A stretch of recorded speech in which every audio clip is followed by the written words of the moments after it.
আসসালামু আলাইকুম। সাব্বির সলভ একাডেমির পক্ষ থেকে তোমাদের সকলকে স্বাগতম। তো ভাই, আজকে আমি তোমাদের মাঝে নিয়ে আসছি নবম দশম শ্রেণীর সাধারণ গণিতের অর্থাৎ 11.1 অনুশীলনীর 2 নম্বর প্রশ্নটি। তো দেখো ভাইয়া, খুবই গুরুত্বপূর্ণ। তো ভাই, এবার আমরা অনুশীলনীর 2 নম্বর প্রশ্নটি সলভ করি। দেখো, এখানে দেওয়া আছে কি যে একটি বৃত্তক্ষেত্রের ক্ষেত্রফল একটি বর্গক্ষেত্রের ক্ষেত্রফলের সমান হলে এদের পরিসীমার অনুপাত নির্ণয় করো। তাহলে বলছে কি ভাইয়া, দেখো এটা খুবই বোঝার বিষয় আছে। এই গণিতটা যত বুঝতে পারবে তত ভাইয়া খুব ইজিলি তুমি অ্যান্সার করতে পারবে। এখানে বলছে কি একটি বৃত্ত ক্ষেত্রের ক্ষেত্রফল, তাহলে বৃত্ত ক্ষেত্র বলে নাই, বলছে বৃত্ত ক্ষেত্রের ক্ষেত্রফল। এবং আবার বলছে কি দেখো, বর্গক্ষেত্রের ক্ষেত্রফল, তাহলে বর্গক্ষেত্র বলে নাই, বলছে বর্গক্ষেত্রের ক্ষেত্রফল সমান হলে, দুইটা কি ভাইয়া সমান হলে এদের পরিসীমার অনুপাতটা বের করতে বলছে। এখন দেখো, আমাদের এখানে যেমন আমরা চিন্তা করি যে একটা বর্গক্ষেত্র, যেমন একটা বৃত্তক্ষেত্র, প্রথম এই যে একটা বৃত্তক্ষেত্র, আবার একটা বর্গক্ষেত্র, পাশাপাশি একটা বর্গক্ষেত্র। এখন ভাইয়া, এই বৃত্তক্ষেত্রের কি বের করতে বলছে? ক্ষেত্রফল। এবং আবার বর্গক্ষেত্রের ক্ষেত্রফল বের করে এদের পরিসীমা অনুপাতটা নির্ণয় করতে বলছে। এখন ভাই, আমরা এখান থেকে লিখতে পারি, যেমন মনে করি ভাইয়া বৃত্তের ব্যাসার্ধ, তাহলে মনে করি বৃত্তের ব্যাসার্ধ। এখন ভাই, এই যে বৃত্তের ব্যাসার্ধ ভাইয়া, আমরা জানি কি বৃত্তের ব্যাসার্ধ হলো কি ভাইয়া আর। তাহলে আমরা লিখতে পারি বৃত্তের ব্যাসার্ধ, প্রথমে আমরা বৃত্তেরটা বের করি, বৃত্তের ব্যাসার্ধ ইকুয়াল কত ভাইয়া? আর। এটা লেখা যায়। এখন ভাইয়া, আমাদের বৃত্তের ব্যাসার্ধ বলে নাই, বলছে বৃত্তের ক্ষেত্রফল। তাহলে আমরা লিখতে পারি অতএব বৃত্তের ক্ষেত্রফল ইকুয়াল। তাহলে ভাই, আমরা জানি কি বৃত্তের ক্ষেত্রফল হলো কি পাই আর স্কয়ার। তাহলে আমরা লিখতে পারি ভাইয়া বৃত্তের ক্ষেত্রফল হলো পাই আর স্কয়ার, এটা লেখা যায়। তাহলে দেখো, বৃত্তের ব্যাসার্ধ হলো আর, আর বৃত্তের ক্ষেত্রফল হলো কি আমরা জানি পাই আর স্কয়ার। এই মানটা তোমরা এখানে লিখে দেবে। এখানে ভাইয়া তোমরা একক লিখে দেবে, একক। আর এখানে ভাই লিখে দেবে বর্গ একক, একক। আমাদের কি বলছে? বর্গক্ষেত্রের ক্ষেত্রফলের সমান। তাহলে দেখো, আমরা লিখতে পারি আবার বর্গ ক্ষেত্রের বাহুর দৈর্ঘ্য ইকুয়াল। এখন দেখো, এই বর্গক্ষেত্রের বাহুর দৈর্ঘ্য কত? আমরা জানি বাহুর দৈর্ঘ্য এ। তাহলে আমরা লিখতে পারি এ একক। তারপর ভাইয়া আবার কি বের করতে হচ্ছে? বর্গক্ষেত্র, এখানে যেমন বৃত্তের ক্ষেত্রফল বের করছে, আবার এখানে আমরা কি করব? বর্গক্ষেত্রের ক্ষেত্রফলটা বের করব। তাহলে লিখবো অতএব বর্গ ক্ষেত্রের ক্ষেত্রফল ইকুয়াল। তাহলে ভাই, ক্ষেত্রফল কি আমরা জানি বাহু স্কয়ার, মানে বর্গক্ষেত্রের ক্ষেত্রফল আমরা জানি কি বাহু স্কয়ার। তাহলে এই একটা বাহু, এই যে বাহু স্কয়ার, এটা আমরা লিখতে পারি। তাহলে আমরা লিখতে পারি এ স্কয়ার বর্গ একক, বর্গ একক, এটা লেখা যায়। এখন ভাই দেখো, আমাদের বলছে কি একটি বৃত্তের ক্ষেত্রফল। তাহলে আমরা এখানে বৃত্তের কিন্তু ক্ষেত্রফল পেয়েছি, এটা এই যে বৃত্তের ক্ষেত্রফল, একটি বর্গক্ষেত্রের ক্ষেত্রফল। তাহলে আমাদের বর্গক্ষেত্রের ক্ষেত্রফল পেয়েছি এই মানটা। বলতে কি সমান হলে, প্রশ্ন মতে লিখবা, প্রশ্ন মতে এই দুইটা আমরা সমান করি।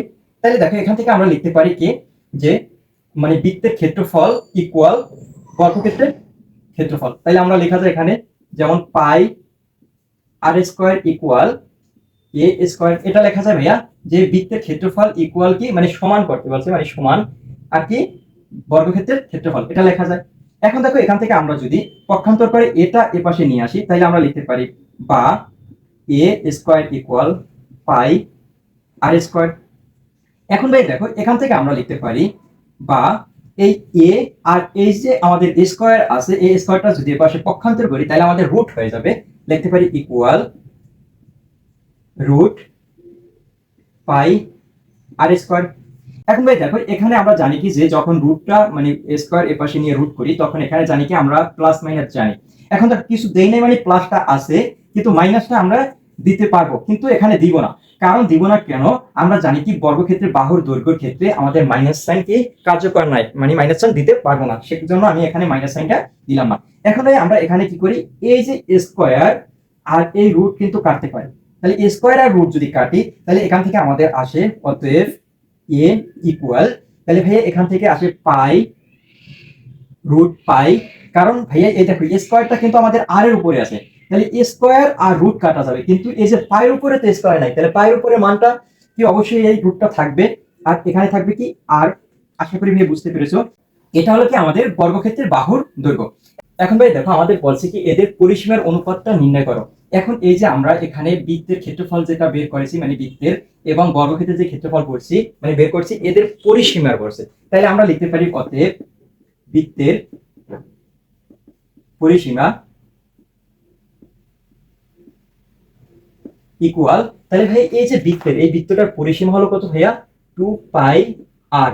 এটা আমরা লিখতে পারি এখানে, কারণ আমরা জানি বৃত্তের পরিসীমা হলো 2πr।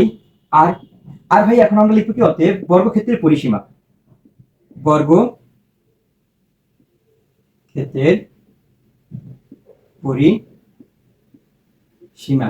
তাহলে ভাই বর্গক্ষেত্রের পরিসীমা আমরা জানি 4a, বর্গক্ষেত্রের পরিসীমা আমরা জানি কি 4a, এবং বৃত্ত মানে বৃত্তের পরিসীমা কি জানি 2πr।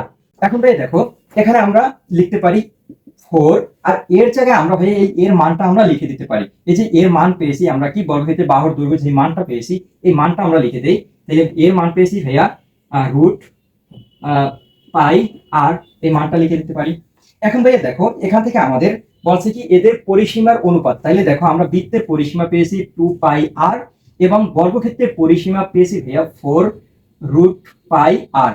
এখন এই দুইটা ভাইয়া যদি অনুপাত করি তাহলে আমাদের কাঙ্ক্ষিত অ্যান্সারটি হয়ে যাবে। তাহলে আমরা এখানে সামনে লিখি, দেখো লিখতে পারি অতএব বৃত্তের পরিসীমা ও বর্গক্ষেত্রের পরিসীমার অনুপাত ইকুয়াল। তাহলে দেখো বৃত্তের পরিসীমা ও বর্গক্ষেত্রের পরিসীমা, তাহলে বৃত্তের পরিসীমা আমরা পেয়েছি 2πr, আমরা লিখবো 2πr। আর ভাইয়া এখন এদের অনুপাত বলছে, তাহলে আমরা মাঝে ইস্টু দিব ইস্টু। আর বর্গক্ষেত্রের পরিসীমা পেয়েছি কত ভাইয়া 4√, মানে √π আর, তাহলে আমরা এটা লিখি 4√πr।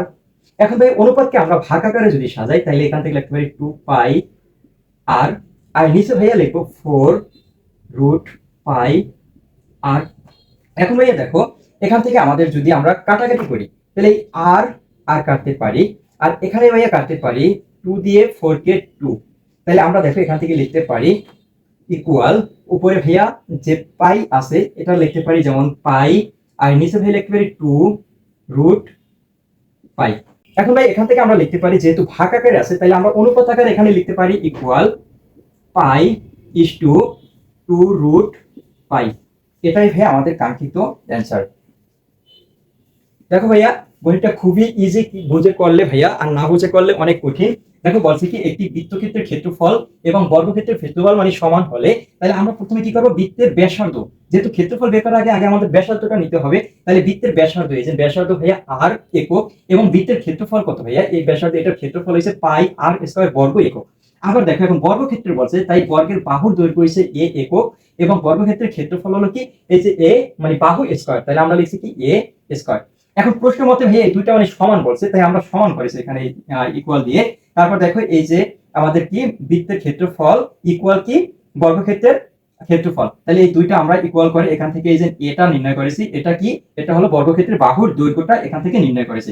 তারপর দেখো ভাই আমাদের পরিসীমা বলছে, পরিসীমার অনুপাত বলছে, তাহলে আমরা দেখো বৃত্তের পরিসীমাটা নির্ণয় করেছি প্রথমে। এই যে বৃত্তের পরিসীমা আমরা জানি কি 2πr এবং বর্গক্ষেত্রের পরিসীমা জানি কি 4a। এখন 4 লিখে ভাইয়া এর এই যে আমরা বর্গক্ষেত্রের বাহুর দৈর্ঘ্যটা পেয়েছি সেই মানটা আমরা এখানে বসিয়ে দিয়েছি।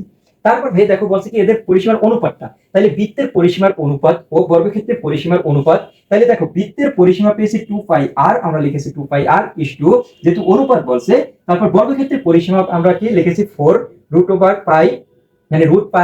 আর এখানে ভাই আমরা এই যে ইস্টুকে ভাগ আকারে সাজিয়েছি, তাহলে দেখো উপরে থাকে কি 2πr আর নিচে পাই 4√π। আর তাহলে ভাই আমরা এই 4 আর 2 যদি কাটাকাটি করি নিচে থাকে 2, আর এখানে ভাই আর কাটাকাটি করলে আমাদের উপরে থাকে পাই আর নিচে থাকে কি, নিচে থাকে 2√π। তাহলে আমাদের এটাকে যদি আমরা ইস্টু আকারে সাজাই মানে অনুপাত আকারে সাজাই তাহলে আমাদের রেজাল্ট এটা আসে। আশা করি ভাইয়া গণিতটা বুঝতে পেরেছো। তারপরে যদি বুঝতে অসুবিধা হয় অবশ্যই আমাকে কমেন্ট করবে, আরো ক্লিয়ার ভাবে বুঝিয়ে দেবো।